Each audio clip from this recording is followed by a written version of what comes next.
Hello student, मैं मोइनुद्दीन एक बार फिर से एमडीएस क्लासेस में आपका स्वागत करता हूं। आज हम जनरल मैथमेटिक्स में नंबर सिस्टम पढ़ेंगे। संख्या पद्धति नंबर, ये बहुत ही इम्पोर्टेंट और टॉपिक है। इससे हर एग्जाम में आपके क्वेश्चन पूछे जाते हैं। तो नंबर सिस्टम में पहला हम होते हैं अंक यानी डिजिट।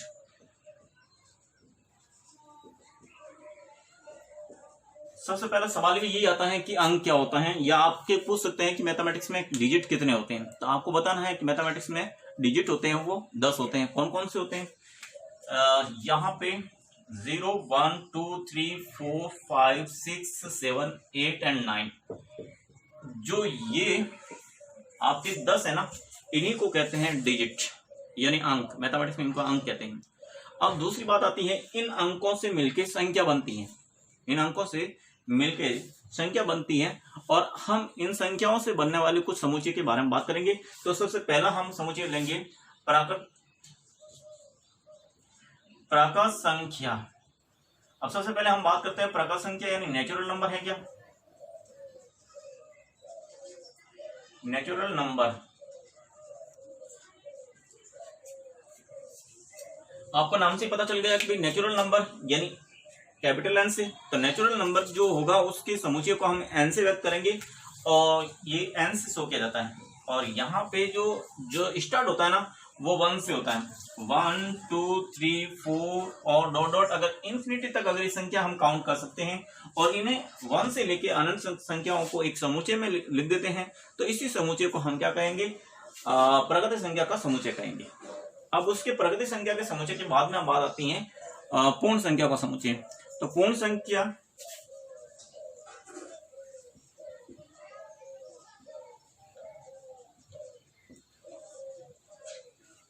यानी होल नंबर।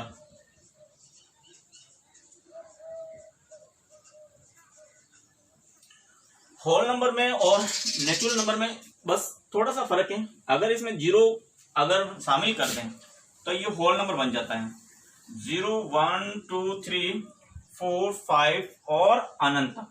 यहाँ पे आपके कहीं बहुत सारे एग्जाम में पूछा गया है कि आपके प्राकृत संख्या और पूर्ण संख्या में क्या फर्क है। तो फर्क इतना सा है कि नेचुरल नंबर में 0 शामिल नहीं होता है और पूर्ण संख्या में 0 शामिल हो जाता है। तो ऐसा समुच्चय जो 0, 1, 2, 3, 4 इन्फिनिटी तक चलता है, इस समुच्चय को हम पूर्ण संख्या का समुच्चय कहते हैं। बाद में बात आती है पूर्णांक यानी इंटीजर। पूर्णांक संख्याओं का समुच्चय,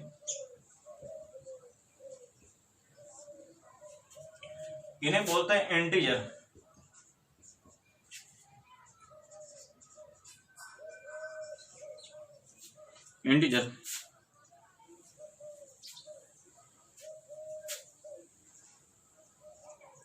इंटीजर्स नंबर। अब पूर्णांकों का समुच्चय होता है इंटीजर नंबर, जिन्हें आई से भी व्यक्त करते हैं और जेड से भी व्यक्त करते हैं। तो आई या जेड से अगर लिखें तो इसमें आपकी संख्या होती है माइनस अनंत से प्लस अनंत तक संख्या होती है, जिसमें 0, 1, 2, 3, 4 और अनंत तक -1, -2, -3 और अनंत तक। इस प्रकार के जो संख्याओं का समुच्चय बनता है, इसे हम पूर्ण संख्याओं का समुच्चय कहते हैं। अब देखो, हमने सबसे पहले अंकों की बात की। अंक कितने होते हैं? 10 होते हैं। प्राकृत संख्या यानी नेचुरल नंबर क्या होते हैं? 1 से लेकर अनंत तक के समुच्चय को हम नेचुरल नंबर कहते हैं। और इसमें अगर 0 शामिल कर लेते हैं तो होल नंबर बन जाता है। और अगर माइनस अनंत से लेकर प्लस अनंत तक संख्याओं का समुच्चय होता है, वो क्या कहलाता है? आपके पूर्णांकों का समुच्चय इंटीजर नंबर कहलाता है। अब हम बात करते हैं कुछ विशेष पूर्णांकों की बात कर लेते हैं, जिसमें सबसे पहले बात करते हैं सम पूर्णांक।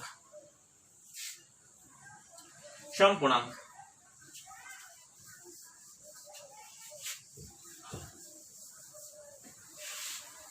अब सम पूर्णांक क्या होते हैं?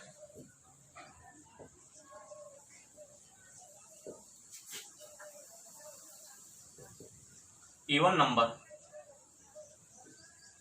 सम संख्या है, कह सकते हैं। सम संख्या होती है वह संख्या है जिनमें 2 से पूर्णतः विभाजित होती हैं, उन्हें हम सम संख्या कहते हैं। और यहाँ पे 0, 2, 3, 2, 4, 6 और 8 इस प्रकार से जो 2 से विभाजित होती है, भाग पूरा पूरा जाता है 2 का, उसे हम सम पूर्णांक संख्या कहते हैं। तो देखिए यहाँ पे 0 कई बार पूछा जाता है कि 0 सम है या विषम, तो आपको ये ध्यान रखना है कि 0 सम संख्या है। अब देखो आगे की बात करते हैं। अगर इसमें नेगेटिव संख्या, तो आपके यहाँ प्रश्न उठता है क्या नेगेटिव सम संख्या नहीं होती? हाँ, इसमें -2, -4, -6 और -8 और इस प्रकार से माइनस अनंत तक भी सम संख्या हो सकती है। तो ये था आपके सम पूर्णांक संख्या। अब विषम पूर्णांक संख्या, विषम पूर्णांक संख्या, तो यहां पे आ जाएगी odd number, odd integer number. Odd integer number में क्या हो जाएगा आपके, जिसमें 2 से पूर्णतः विभाजित नहीं होती है, जैसे यहाँ पे 1, 3 और 5, 7 और इस प्रकार से, यहाँ -1, -3, -5, -7 और -9 इस प्रकार से अनंत तक संख्या चलती है। तो वह संख्या जिसमें 2 से पूर्णतः विभाजित होती है वे सम संख्या कहलाती है, और वह संख्या जो 2 से पूर्णतः विभाजित नहीं होती है उन्हें विषम संख्या कहलाती है। और यहाँ पे इन दोनों में सबसे जो पूछा जाता है, ये तो सब आपने छोटी क्लास में पढ़ रखा है, मगर यहाँ केवल आपको यहाँ पे ध्यान रखना है कि 0 होता है वो सम संख्या में काउंट होता है। तो इसके बाद में हम बात करते हैं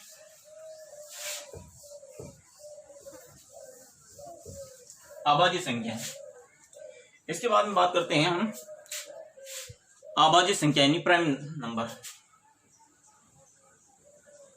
अभाज्य संख्याएं यानी प्राइम नंबर। अब देखिए अभाज्य संख्या क्या करती है, ऐसी संख्या है जो कि केवल अपने को छोड़ दें। जैसे मैं यहाँ पे आपसे पूछूं कि 5 का तो किसी संख्या से डिवाइड है, 5 में किसी संख्या का भाग नहीं जाता है, केवल अपना खुद का ही 5 का 5 में ही भाग जाता है और दूसरी किसी से विभाजित नहीं हो सकता है। यानी या 5 को अगर मैं फैक्टर में लिख ही नहीं सकता, 5 को केवल 1 इंटू इस रूप में फैक्टर में गुणनखंड में लिख सकते हैं, बाकी इनका कोई गुणनखंड नहीं होता है। तो वह संख्या जिनका कोई भी गुणनखंड पॉसिबल नहीं है सिवाय एक के अलावा अगर किसी का गुणनखंड नहीं हो सकता है, तो उन संख्याओं को हम क्या कहेंगे, अभाज्य संख्या कहेंगे। जैसे यहाँ पे 2 का कोई भी गुणनखंड नहीं होता है, और 3 है और 5 है, फिर 7 है और आपके 11 है, 13 है, इस प्रकार से बहुत सारे आगे आप बढ़ेंगे तो 17 है, 19 है और 23 है। इस प्रकार से आपकी जिनका खुद में ही भाग जाता है, या फिर इनकी कोई भी गुणनखंड नहीं हो सकते हैं, यानी खुद 13 अगर 23 का करते हैं तो 23 इंटू 1 ही होता है, कोई दूसरा गुणनखंड नहीं होता है। तो ऐसी संख्या जिनमें खुद का ही भाग जाता है या गुणनखंड पॉसिबल नहीं हो, तो उन्हें हम अभाज्य संख्याएं कहते हैं। तो यहाँ से इंपॉर्टेंट सवाल बनता है, तो वो सम संख्या बताइए जो अभाज्य संख्या है। तो सबसे पहले आपको यह भी दिमाग रखना है कि 2 है वो आपके सम संख्या होते हुए भी ये अभाज्य संख्या है। बस यहाँ पे इंपॉर्टेंट यही होता है, कई बार पूछा जाता है कि 2 अभाज्य है या भाज्य, क्योंकि आपने प्रश्न यहाँ उठता है कि वह संख्या जो 2 सम संख्या किसे कहते हैं, जो 2 से विभाजित होती है। तो यहाँ पे तो किसी से विभाजित होना ही नहीं चाहिए, तो ये तो 2 से विभाजित होगी, परंतु ये 2 खुद ही से विभाजित है। इसलिए ये जो आपके यहाँ से इंपॉर्टेंट सवाल उठता है कि ऐसी संख्या आपके 2 सम संख्या होते हुए भी अभाज्य संख्या है। अब आगे देखिए अभाज्य संख्याओं के बाद में बात करते हैं हम भाज्य संख्याओं की। भाज्य संख्या, अब भाज्य संख्या यानी कंपोजिट नंबर। अब कंपोजिट नंबर इनको छोड़ दें, जिनमें खुद के अलावा और भी किसी संख्या का भाग जाता है या उनके गुणनखंड पॉसिबल हो जाते हैं, तो उन्हें हम क्या कहेंगे, भाज्य संख्या कहेंगे। जैसे 4 है और 6 है और बहुत सारी है, 8 है, 10 है, 12 है, जिनके फैक्टर हो सकते हैं, गुणनखंड हो सकते हैं, इन्हें हम क्या कहेंगे, भाज्य संख्या कहेंगे। अब एक पीछे यहाँ पे अभाज्य संख्या में एक और सवाल बताना भूल गया कि यहाँ पे आपको कई बार एग्जाम में पूछा जाता है कि 1 से 100 तक कितनी अभाज्य संख्या है वो बतानी है। तो 1 से 100 तक अगर आपसे 1 से 100 तक पूछे, 1 से 100 तक अगर आपकी अभाज्य संख्या पूछे तो आपको बताना है 25 होती है। और अगर आपके 1 से 50 तक अगर आपको अभाज्य संख्या पूछे तो वो होती है 15। तो यहां से ये दोनों ही सवाल इंपॉर्टेंट है। तो अभाज्य संख्याओं से कई बार पूछे जाते हैं ये तीन। एक तो वो संख्या बताइए जो सम होते हुए भी अभाज्य है, तो वो है 2। और 1 से 100 तक सम ये अभाज्य संख्या कितनी होती है, तो 25। 1 से 50 तक अभाज्य संख्या कितनी होती है, तो 15। और इसमें तो आपकी कोई कंपटीशन पूछा जाना नहीं, केवल आपको ध्यान रखना है कि भाज्य संख्या क्या होती है जिनमें खुद के अलावा किसी दूसरी संख्या का भाग जाता है, भाज्य संख्या कहते हैं। अब बात करते हैं परमेय संख्याओं की। परमेय संख्या किसे कहते हैं, तो वह संख्या जिन्हें p बटा q के रूप में लिखा जा सकता परमेय संख्या कहलाती है। परमेय संख्या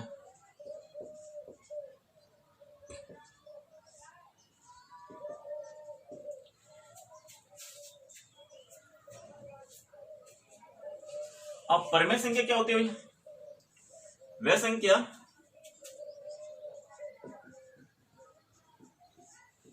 जिन्हें p अपॉन q के रूप में व्यक्त किया जा सकता है, जहां पे q नॉट इक्वल टू 0 होना चाहिए, तो इन्हें हम परमेय संख्या कहते हैं। तो परमेय संख्या में आपने यहाँ पे जो भी भिन्न है ये अंश और हर में लिखा जाता है, ये परमेय संख्या हो गई। आपके 3 और ये लिखा, ये परमेय संख्या हो गई।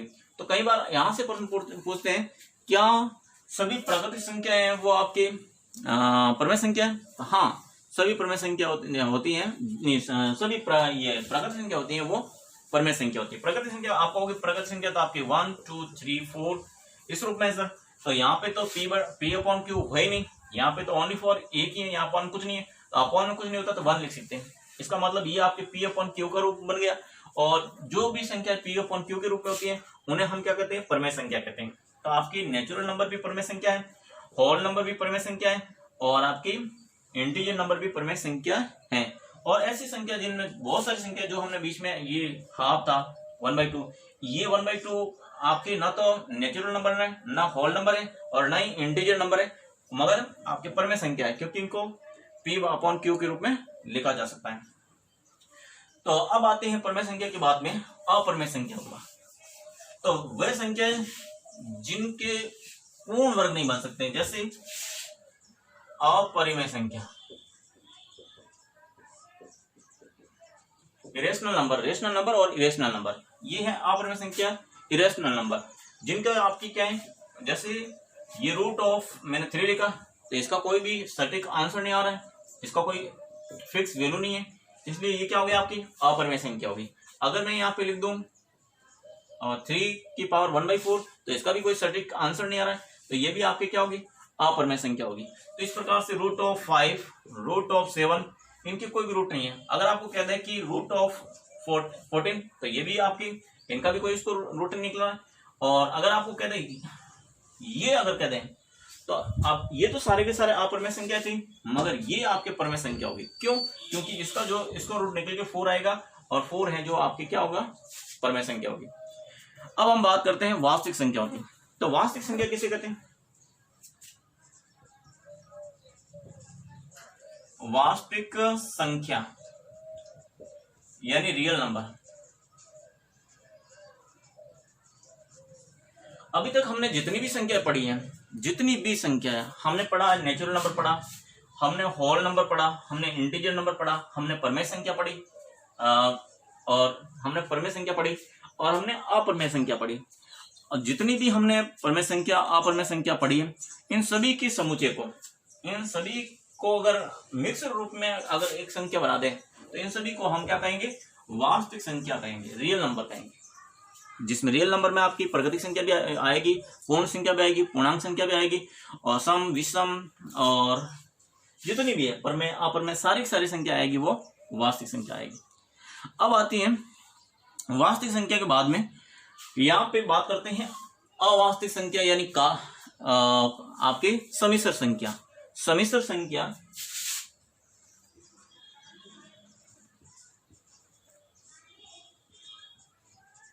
यानी कॉम्प्लेक्स नंबर।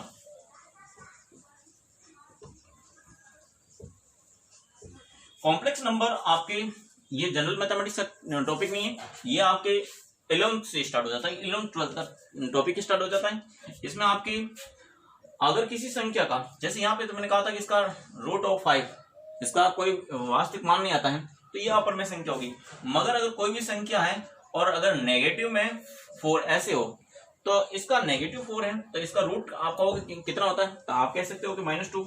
ये -2 कभी नहीं होगा, क्योंकि रूट के अंदर माइनस होता है, तो वो संख्या काल्पनिक बन जाती हैं, इमेजिनरी बन जाती हैं। और √4 का जो आंसर होता है 2, ये तो हो जाएगा इसका, तो इसको रूट लेंगे तो 2 आएगा, और ये माइनस होगा वो आयटा में होगा।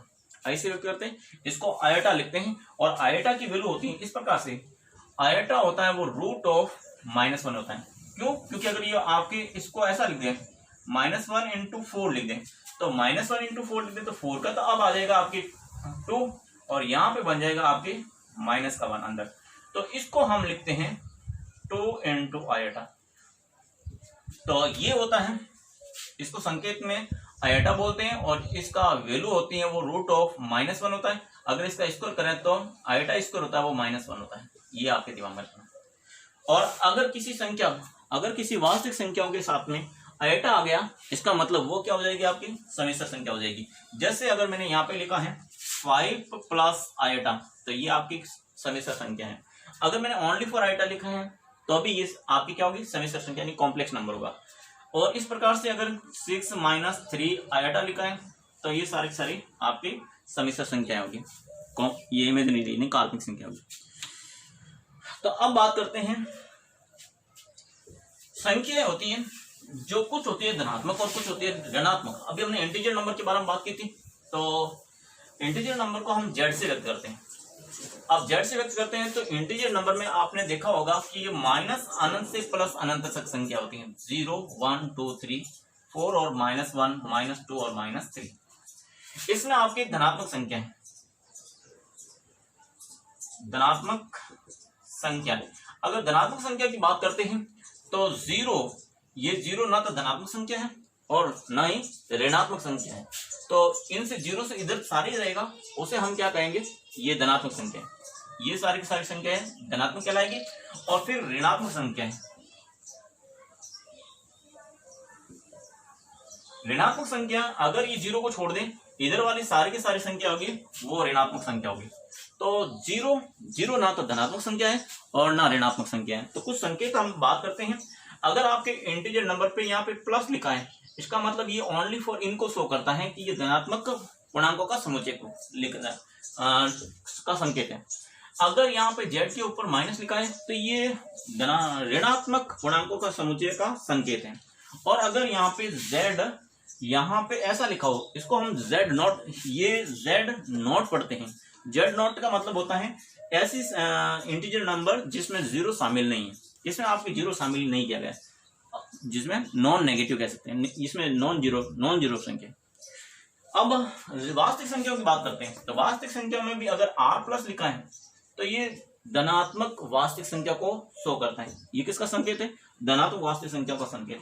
अगर इसके ऊपर r- लिखा हुआ है, इसका मतलब ये ऋणात्मक वास्तविक संख्याओं को शो करेगा। और अगर r0 लिखा है तो इसका मतलब वह वास्तविक संख्या है जिसमें 0 शामिल नहीं है, r0 यानी 0 शामिल नहीं है। इनका समुच्चय को हम r0 से व्यक्त करते हैं। अब हम बात करते हैं, हमने काफी बहुत संख्या पद्धति के बारे में बात की है।